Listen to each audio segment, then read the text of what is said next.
Elemento de despesa, que é o último, ele tem por finalidade identificar o objeto do gasto, né? Então, ela é específico lá no objeto do gasto.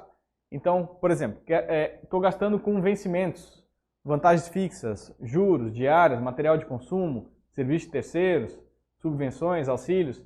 Tudo isso vai estar identificado por meio do elemento de despesa com códigos específicos e padronizados. A descrição do elemento ela não pode contemplar todas as despesas a eles inerentes, né? Em alguns casos, essa lista ela é só exemplificativa, porque como o elemento de despesa ele é praticamente o nível mais detalhado que existe, e existe uma padronização para ele, não dá para prever todas as situações nessa padronização. Então, por isso que está dizendo que a descrição ela é exemplificativa. Tá? Então, eu trago aqui só alguns exemplos dos dias que pode vir. Então, pode ter, estou pagando apostadoria, pensão, contratando pessoal por tempo determinado, concedendo benefício, né, a deficiente e ao idoso, ou então estou contribuindo com entidades de previdência fechada. Tá?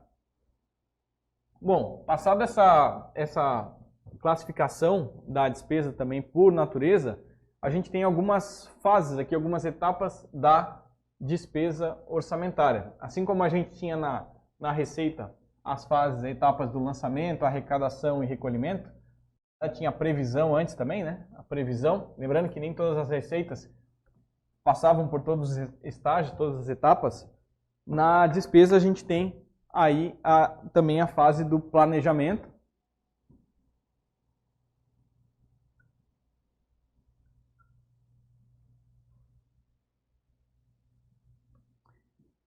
que de modo geral trata da formulação, né, do plano e ações governamentais que vão servir de base aí para a fixação da despesa orçamentária.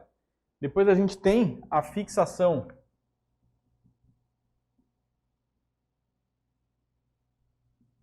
da despesa orçamentária propriamente dita, né, na LOA, né, então refere-se a limite de gastos incluídos na lei orçamentária e faz parte aí do processo de planejamento compreendendo a adoção de medidas, né, e tendo em vista que os recursos disponíveis, observando aí as diretrizes e prioridades traçadas pelo governo.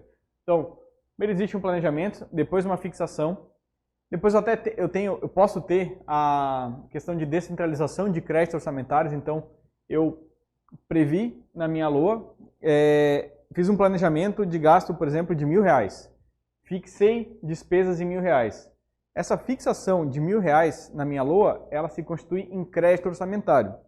Mas às vezes eu tenho mais de uma unidade orçamentária sob o meu guarda-chuva do meu orçamento e aquele crédito orçamentário que eu reservei para mim, eu posso descentralizar para demais unidades conseguirem executar essa despesa. Então, eu posso ter essa etapa aqui de descentralização de crédito orçamentário que ocorre quando for efetuada uma movimentação do orçamento, né? Então, não chega a ser um crédito adicional ainda. Então, é mantida a classificação institucional, funcional, programática. Eu só destaco parte desse orçamento para outra unidade. Tá? Então, não se confunde com transferência nem transposição, que a gente já vai ver a seguir, porque não modifica a programação e o valor das dotações também não é modificado. Eu só retiro daqui e coloco e faço uma descentralização para que uma unidade consiga executar aquele crédito orçamentário. E também não altera a unidade orçamentária, né, que é a classificação institucional, que é a detentora do crédito aprovado na lei orçamentária ou em créditos adicionais. Então, na verdade, se eu tenho uma unidade A que tem um crédito orçamentário, ela concede uma autorização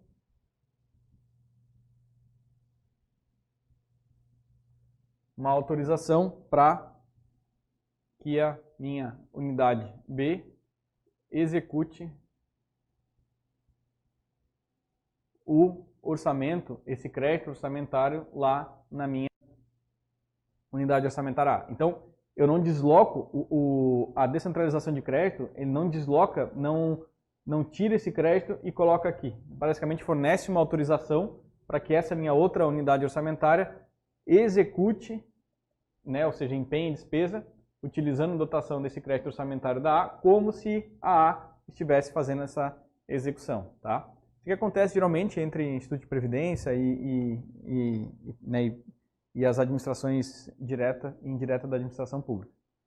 Só para a gente entender mais ou menos que isso aqui não é transposição, transferência, transposição, remanejamento, nem crédito adicional e também não altera aqui a unidade orçamentária.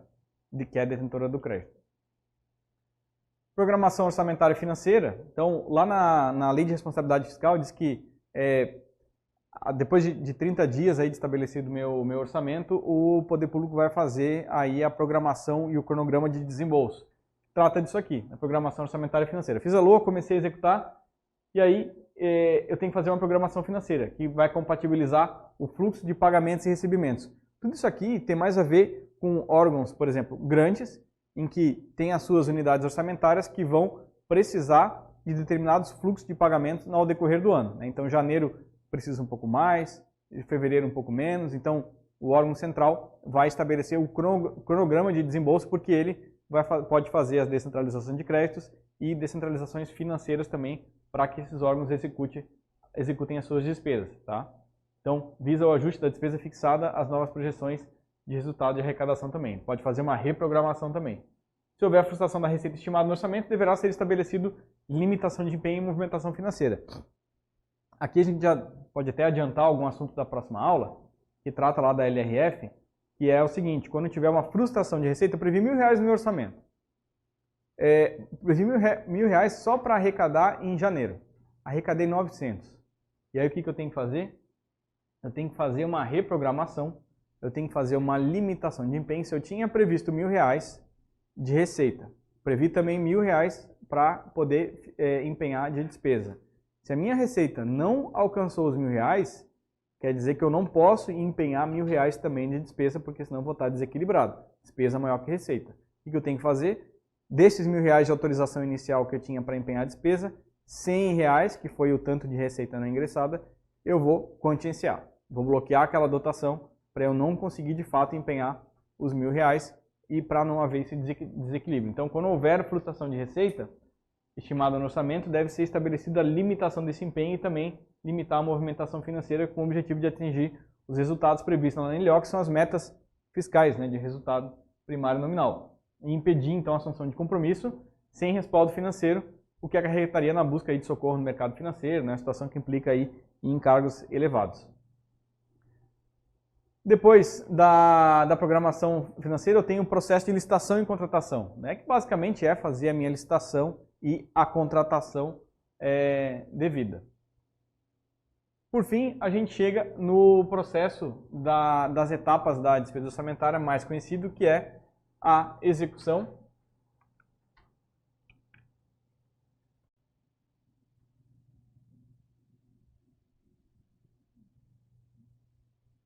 Da execução da despesa, que tem 3 estágios, que é empenho,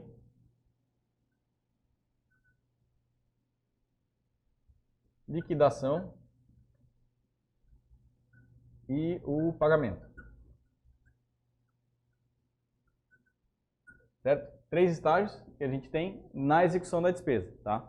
Essas aqui são etapas da execução. As etapas anteriores são também etapas da despesa, mas essas aqui são etapas de execução.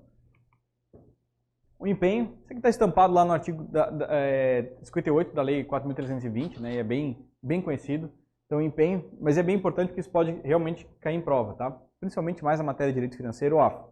Empenho é o ato emanado da autoridade competente que cria para o Estado obrigação de pagamento. Então, quando eu tenho um empenho, eu estou criando uma obrigação de pagamento que pode ficar aí pendente de um implemento de condição. Esse implemento de condição por exemplo, eu empenhei um serviço, eu quero adquirir cadeiras. Eu vou empenhar, eu vou contratar, eu vou empenhar, e quando me entregarem as cadeiras, foi implementada a condição que eu tinha para fazer e cumprir essa obrigação, que era a entrega das cadeiras. Aí eu faço a liquidação e o pagamento, que são as outras duas etapas da execução da despesa. O empenho ele vai ser formalizado por meio da emissão de um documento chamado nota de empenho. Então tem a nota de empenho. Não se confunde nota de empenho com empenho. Tá? Empenho é um ato e nota de empenho é um documento que materializa esse ato, do qual decorrer deve constar o que no empenho? O nome do credor, especificação do credor, a importância da despesa, né, e os demais dados necessários para o controle da execução orçamentária. E esse empenho ele pode ser classificado em três modalidades. Tá? Empenho ordinário, que é o empenho que se utilizado para despesas de valor fixo e previamente determinado.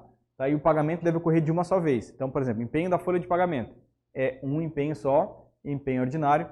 Quero adquirir aquelas cadeiras e quando for entregue, já é feito o pagamento de uma só vez e extinguiu por aí as obrigações. Empenho ordinário. Posso ter também empenho estimativo, que é utilizado para despesas cujo montante eu não posso determinar previamente, né? Então, fornecimento de água, energia elétrica, aquisição de combustíveis. Então, posso fazer um empenho estimativo para o ano inteiro, claro, num montante grande, e todo mês ele pode ser liquidado aí de forma parcelada, tá? E é o empenho que pode sobrar ou faltar recurso, faltar dotação no final do ano meu empenho, mas eu posso reforçá-lo ou eu posso anular aquilo que sobrar, né? Porque de fato eu não tinha como saber previamente exatamente quanto que eu deveria ter empenhado. E o empenho global é o tipo de empenho utilizado para despesas contratuais ou de valor determinado sujeitas a parcelamento, assim como, por exemplo, os compromissos decorrentes de aluguéis, né? Então, o aluguel eu sei que eu vou ter despesa com aluguel no valor fixo por mês durante os 12 meses, né? Então eu faço empenho global, todo mês ele vai sendo liquidado e pago, mas eu sei o montante exato dessa despesa.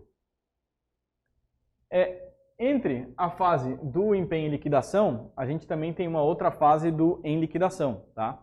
É uma fase assim, relativamente mais recente, que não está prevista na Lei 4.320, mas a STN incluiu no Manual de Contabilidade Aplicada ao Setor Público. Então o PCASP ele inclui, e isso também está previsto lá no plano de contas, ele inclui a fase da execução da despesa em liquidação, que busca então o registro contábil no patrimônio de acordo com a ocorrência do fato gerador e não do empenho.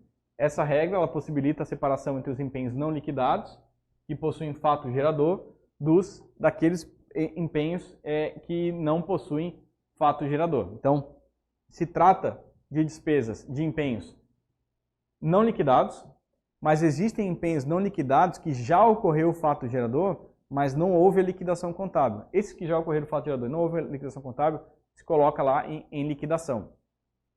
E aqueles que ainda não ocorreu o fato gerador e nem a liquidação, de fato são empenhos não liquidados. Então, dentro dos empenhos liquidados, existem aqueles que já ocorreu o fato gerador e os que não ocorreram. Os que já ocorreram, coloca-se então,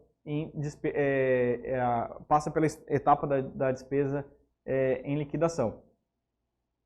Caso tenha ciência da ocorrência do fato gerador, a conta crédito empenhada a liquidar deve ser debitada e, em contrapartida, a conta crédito empenhada em liquidação no momento da obrigação correspondente. Então, como é que fica, né? Fiz uma obrigação, fiz um empenho, eu faço um débito em crédito disponível, um crédito em crédito empenhado a liquidar.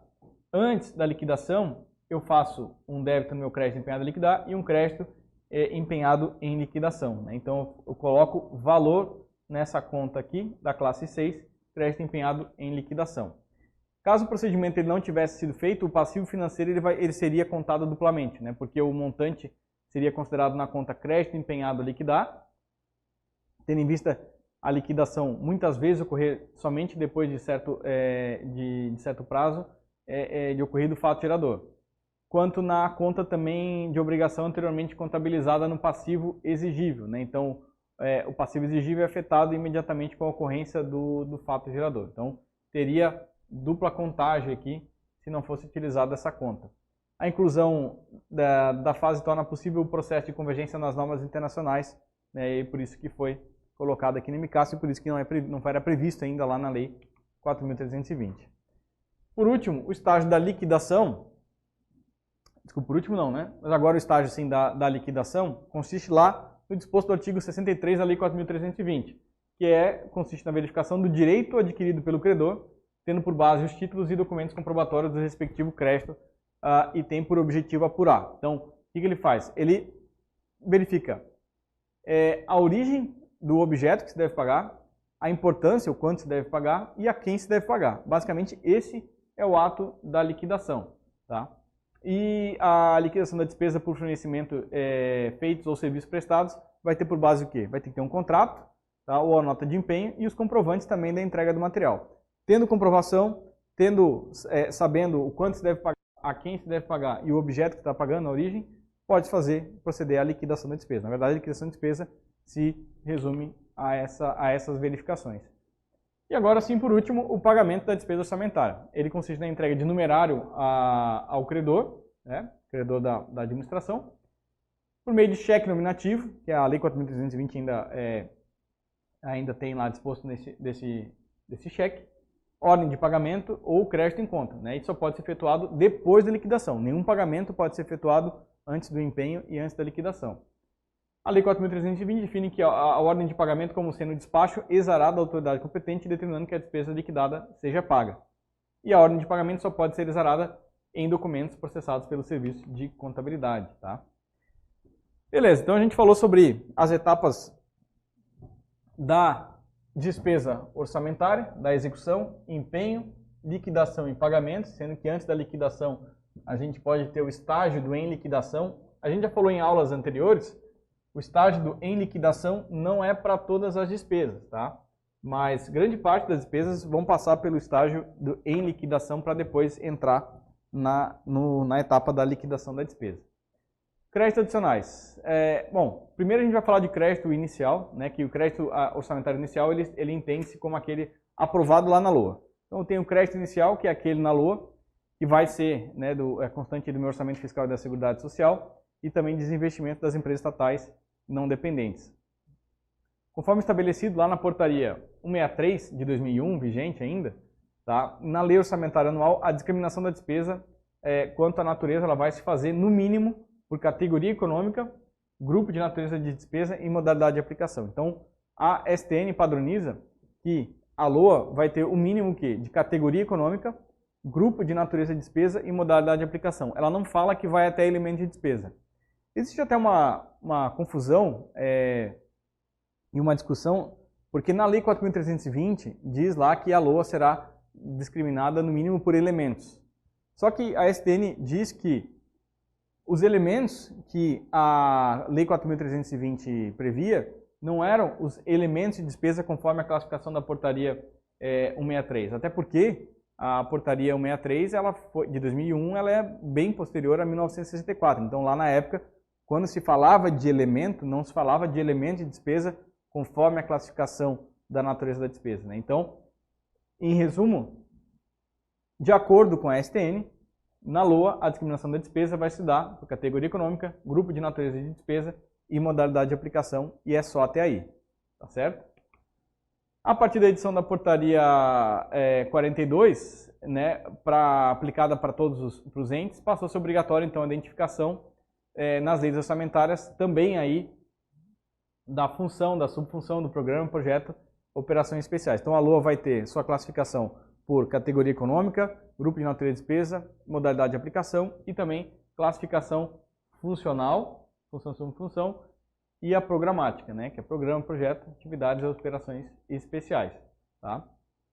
O orçamento anual ele pode ser alterado por meio de créditos adicionais. Então, a gente tem o orçamento inicial fixado na LOA e a gente pode alterar essa LOA por meio de créditos adicionais. O crédito adicional ele é toda autorização de despesa que não foi computada na LOA ou foi insuficientemente dotada na própria LOA, né? Então, eu tenho despesa que não foi prevista de fato ou que foi prevista, mas em valor insuficiente para aquilo que eu pretendo desembolsar. Então, de acordo com o artigo 41 da Lei 4.320, os créditos adicionais classificam em 3 tipos, tá? Os suplementares, especiais e extraordinários. Os suplementares são aqueles destinados a reforço de dotação orçamentária. Então, eu tenho previsão orçamentária, eu tenho o crédito orçamentário, a classificação está lá, só que não foi suficiente. E aí, a minha receita, por exemplo, ela superou a minha previsão e aquela despesa que eu já tinha previsto, considerando que eu tive um ingresso maior de receita, eu gostaria de aumentar para ter mais autorização de despesa. Então, eu faço um crédito adicional, suplementando aquele crédito inicial previsto de maneira insuficiente, e esse crédito adicional nessa situação vai ser denominado como crédito adicional suplementar. A gente também tem a figura dos créditos especiais que pode ser aberto na LOA, que são destinados a despesas para as quais não haja dotação orçamentária específica. Ou seja, não previ, não é nem a questão de eu ter previsto de maneira insuficiente. Não previ mesmo, mas surgiu a necessidade. Crédito adicional e especial. Tá? Na LOA, não sei se vai ter no slide seguinte, mas na LOA pode conter autorização para abertura de créditos adicionais suplementares apenas. Os especiais são sempre abertos por meio de lei específica. Tá? Então, sempre por meio de lei específica. E os extraordinários eles podem ser abertos aí por decreto ou medida provisória, mas depois submetidos aí ao Poder Legislativo. Tá? Os extraordinários, eles são destinados a despesas urgentes e imprevisíveis, tá? Como caso de guerra, comoção interna e calamidade pública. O suplementar, ele vai se incorporar ao orçamento, né, e vai se adicionar à dotação em que deva reforçar, só que os especiais e os extraordinários, eles ficam destacados, eles conservam a sua especificidade e demonstrando a despesa à conta dos mesmos, né, realizados aí de maneira separada. A Lei 4.320 determina que os créditos suplementares e especiais, eles são abertos por decreto do Poder Executivo e depende de prévia autorização legislativa, necessitando da existência de recursos disponíveis e precedida a exposição justificada. Então, eu tenho que justificar, eu tenho que ter recurso disponível, tá? E pode ser aberto por decreto. Consideram-se recursos disponíveis para fins de abertura de créditos suplementares, né, conforme o artigo 43, parágrafo 1º da Lei 4.320. Então, para crédito suplementar especial, eu preciso ter aqui recursos disponíveis. Lembrando que para o crédito extraordinário, eu preciso depois, né, justificar e tudo, mas eu não preciso ter necessariamente naquele momento recurso disponível. Eu posso simplesmente abrir e não preciso ter necessariamente recurso disponível. Para os especiais e para os suplementares, sim, eu preciso de exposição justificada e recurso disponível, tá? Para os extraordinários, não. Como para os especiais e para os suplementares eu preciso de recurso disponível, a fonte de recurso, né, a origem dos recursos disponíveis que eu posso ter para abrir os créditos adicionais suplementares e especiais são essas aqui. O superávit financeiro, ele é fonte para abertura de crédito adicional. O superávit financeiro é apurado lá no balanço patrimonial do exercício anterior. Os recursos que ficaram, que são provenientes do excesso de arrecadação.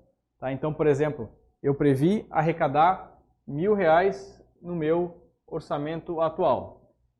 Isso, né, de janeiro a dezembro.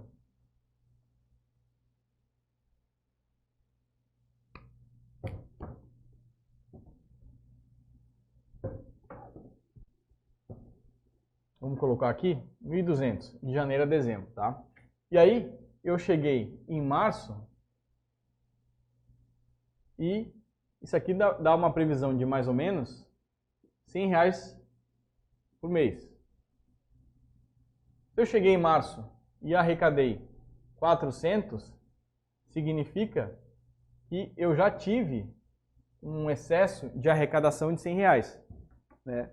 Só que a minha autorização para a despesa da LOA ainda é 1.200, porque a minha previsão inicial de receita é 1.200, fixação de despesa é 1.200.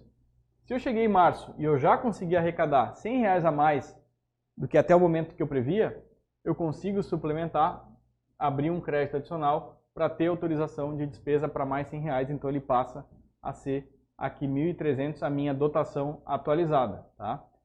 Eu poderia também fazer a projeção. Olha, se eu arrecadei R$100 até março, isso, fazendo uma projeção até o final do ano, significa que eu vou arrecadar, por exemplo, R$1.500. R$1.500 e não mais os 1.200. Né? Então eu posso abrir crédito adicional pelo excesso de arrecadação até o momento ou pela projeção desse excesso de arrecadação. E aí eu poderia então abrir crédito adicional até R$1.500. Então, excesso de arrecadação ele pode ser tanto do excesso verificado até o momento, quanto da projeção até o final do ano. Tá? O superávit já é sabido, é aquilo que foi apurado da diferença entre ativo financeiro e passivo financeiro no balanço patrimonial do exercício anterior. E com bastante frequência são utilizados os resultantes de anulação parcial ou total de dotações. Então, por exemplo, orçamento de 1.200, né? Eu previ 100 num projeto X, que tem lá a classificação de despesa 319011, tá? Só que daí eu previ R$100 aqui. Só que eu tô a fim de colocar isso num outro projeto Y. E aí até em outra classificação aqui, 339039, tá? Aí o que eu faço? Eu anulo essa dotação e suplemento essa dotação. É basicamente um remanejamento aqui entre entre dotações. E operação de crédito também. Não previ nada no orçamento, por exemplo, ou até previ que tinha operação de crédito, mas nesse caso não previ e fiz uma operação de crédito. Ora, se eu previ uma operação de crédito e esse recurso ingressou como receita, se eu não tinha nenhuma despesa fixada prevendo esse recurso que iriam ingressar, eu preciso também aumentar as minhas dotações com base na operação de crédito realizada. Então ela também é uma origem aí de recursos, né, para a abertura de crédito adicional suplementar e especial. O artigo 44 da 4.320, ele regulamenta que os créditos extraordinários devem ser abertos por decreto e depois submetidos ao Poder Legislativo, tá? Os créditos adicionais, eles restringem-se o quê? Até o exercício financeiro em que forem abertos. Exceto a vigência desses créditos adicionais, ela é excetuada para os créditos especiais extraordinários quando eles forem abertos nos últimos 4 meses de exercício, que é uma situação em que eles podem ser reabertos no exercício seguinte, tá? Então fica prorrogado aí até o término do exercício financeiro subsequente à vigência desses créditos. Além dos créditos adicionais, outras alterações orçamentárias podem ser feitas no orçamento, como por exemplo, os casos de transposição, remanejamento e transferência, tá? Transposição, remanejamento e transferência são institutos previstos lá na Constituição Federal. Estão associados a 2 situações, tá? Realocação de recursos de uma categoria de programação para outra, ou destinação de recursos de um órgão para outro. Então, estou movimentando recursos de um órgão para o outro ou de uma categoria de programação para outra. Que é diferente de crédito adicional. Transposição são realocações no âmbito de programas de trabalho dentro do mesmo órgão. Remanejamento, realocação de organização de um ente público com destinação de recursos de um órgão para o outro. Então, transposição dentro do mesmo órgão. Remanejamento de um órgão para o outro e transferências entre categorias econômicas de despesa do mesmo órgão e do mesmo programa de trabalho, tá? Então são institutos aqui que são previstos que alteram a LOA, mas que não são créditos adicionais. Lembrando que o inciso 6º do 167 da Constituição Federal diz que é vedado a transposição, remanejamento e transferência de recursos de uma categoria para outra, tá? De um órgão para o outro, sem a prévia autorização legislativa. Exceto, e aí essa é uma situação nova que teve numa emenda constitucional, no âmbito das atividades, da ciência, tecnologia e inovação, com o objetivo de viabilizar os resultados de projetos, restrições e funções mediante ato do Poder Executivo. Tá? Então, não pode fazer sem prévia autorização legislativa.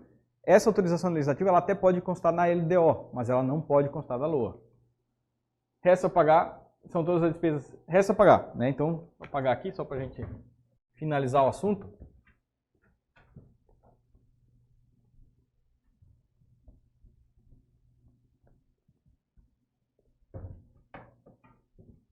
Resto a pagar são todas as despesas regularmente empenhadas, tá? Então, todo o resto a pagar é oriundo de um empenho do exercício atual ou de exercícios anteriores, tá? Então, posso ter um resto a pagar inscrito aqui em X1 e ele pode permanecer em resto a pagar por todos os exercícios, tá? Esse aqui foi o exercício da inscrição, tá? E aí, permaneceu aqui, pode ser resto a pagar processado ou não processado, e aí aqui eu não liquidei, não paguei, não liquidei, não paguei, e aqui eu posso pagar qualquer exercício ou cancelar, tá? Então, o resto a pagar, eles não têm uma vigência aqui determinada, tá? Então,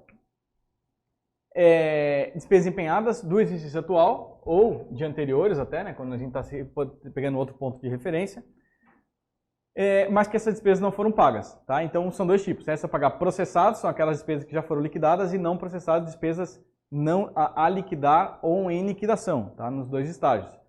Então a continuidade dos estágios da execução dessas despesas vai ocorrer no próximo exercício, né? Seja só a liquidação seja a liquidação ou seja liquidação e pagamento ou somente o pagamento.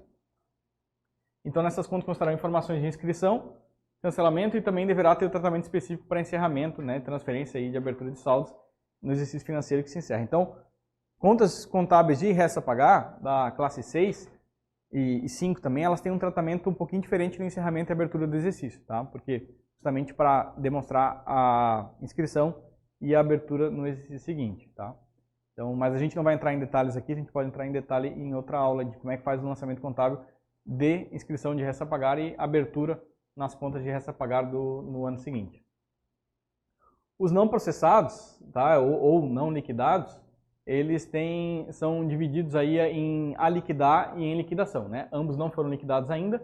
Esse aqui já passaram pelo processo do fato gerador, esse aqui ainda não. E a distinção depende da correta identificação da ocorrência do fato gerador, né? Então, as despesas empenhadas a liquidar são aquelas cujo prazo para o cumprimento da obrigação encontra-se vigente ainda, tá? Então, tem um empenho, falta liquidar porque o prazo lá para cumprimento da obrigação do credor ainda não expirou, tá? Ainda não ocorreu o fato gerador e está pendente da entrega do material ou do serviço. E despesas empenhadas em liquidação são aquelas em que já houve o adimplemento, né? O credor já prestou o serviço ou já forneceu o material, só que está na fase ainda da verificação. Às vezes essa fase da verificação do direito adquirido, da verificação da nota fiscal, enfim, dos documentos comprobatórios, pode demorar um pouco e é a fase que fica no em liquidação, mas a ocorrência do fato gerador já aconteceu, tá? Só não se deu a devida liquidação contábil propriamente dita. Os processados já passaram pelo estágio da liquidação, tá? E resta pendente apenas o pagamento. Em geral, os restos a pagar não processados podem ser cancelados, porque, por exemplo, fiz o empenho de uma despesa estimativa de pagamento de energia, tá? Não liquidei, foi inscrito em resto a pagar e no ano seguinte aquela fatura não veio, por exemplo. Posso cancelar aquela despesa sem problema nenhum, porque o serviço não foi prestado, que foi o fornecimento de energia. Então, resta a pagar não processados, tenho uma liberdade maior para cancelar. Resta a pagar processados, em geral, não pode ser cancelado, tá? Tendo em vista que, se já está processado, o fornecedor, ele prestou o serviço ou entregou o material, tá? Só que daí não poderá deixar de exercer a obrigação de pagar, salvo por motivo previsto em legislação pertinente. Pode ocorrer casos em que tem resta a pagar processados são cancelados? Sim, só que tem que ter uma justificativa muito forte para haver esse cancelamento, tá? Mas, em geral, não podem ser cancelados resta a pagar processados, tá? Saindo dos resta a pagar e entrando no assunto de suprimentos de fundos. Suprimentos de fundos ou adiantamento, pode ser conhecido também como adiantamento, mas é caracterizado por ser um adiantamento de valores a um servidor e esse servidor futuramente vai prestar contas desse adiantamento, tá? Então, eu estou adiantando uma despesa para aquele servidor, depois ele presta contas e está tudo resolvido. Se ele não prestar contas, eu tenho que pedir o recurso de volta.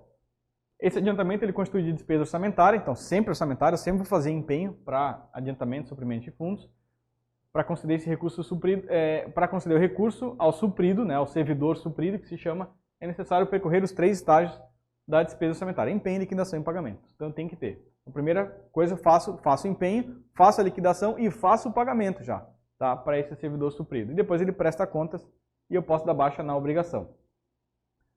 Só que não representa uma despesa pelo enfoque patrimonial. Por quê? Porque a VPD ela só vai ocorrer no momento lá da prestação de contas. Eu vou fazer empenho, vou fazer liquidação, vou fazer pagamento, só que no enfoque patrimonial não vou ter VPD ali. Eu só vou ter VPD depois de prestar contas. Então, no momento do empenho da despesa, né, até o pagamento, ela não vai ser uma despesa pelo enfoque patrimonial. Então, não ocorre a redução do patrimônio. Na liquidação da despesa, ao mesmo tempo que ocorre o registro de um passivo, há também a incorporação de um ativo, né, que é o direito.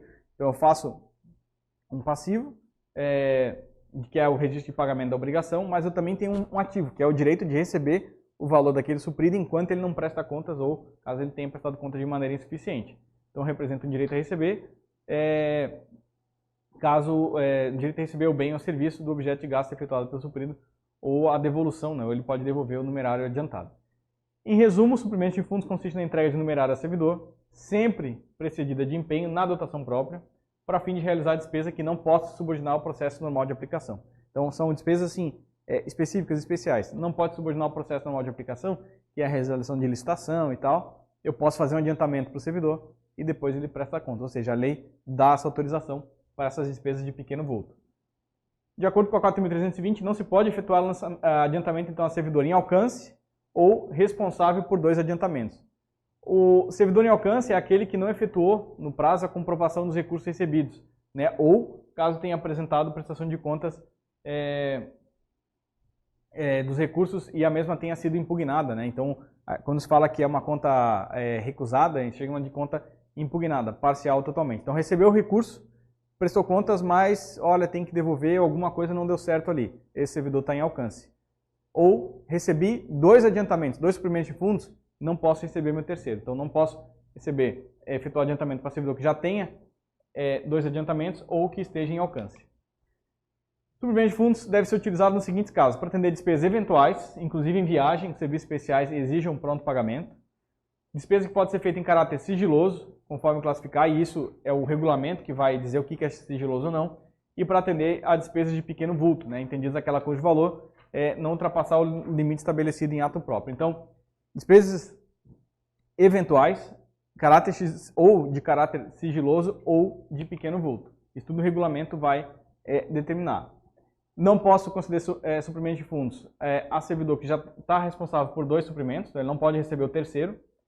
A servidor que tem ao seu cargo a utilização ou guarda ou utilização de material adquirido. Então, por exemplo, conceder suprimentos de fundos para servidor responsável pelo almoxarifado. Não é recomendável, não se deve dar esse suprimento de fundo a esse servidor, porque ele mesmo vai fazer o próprio aceite aí do recebimento do material. Então, há um certo risco envolvido, um servidor que tenha, por sua função, guardar ou utilizar um material que propriamente ele vai se adquirir. Então, salvo quando não houver outro servidor na repartição. Servidor declarado em alcance, como a gente já viu, que é aquele que não prestou contas ou prestou de maneira insuficiente. Tá? Bom, acho que a gente conseguiu abordar vários aspectos na aula de hoje. Faltou um pouco de exercício, mas a gente complementa aí com o material e na próxima aula a gente se encontra. Tá bom? Muito obrigado, boa noite a todos.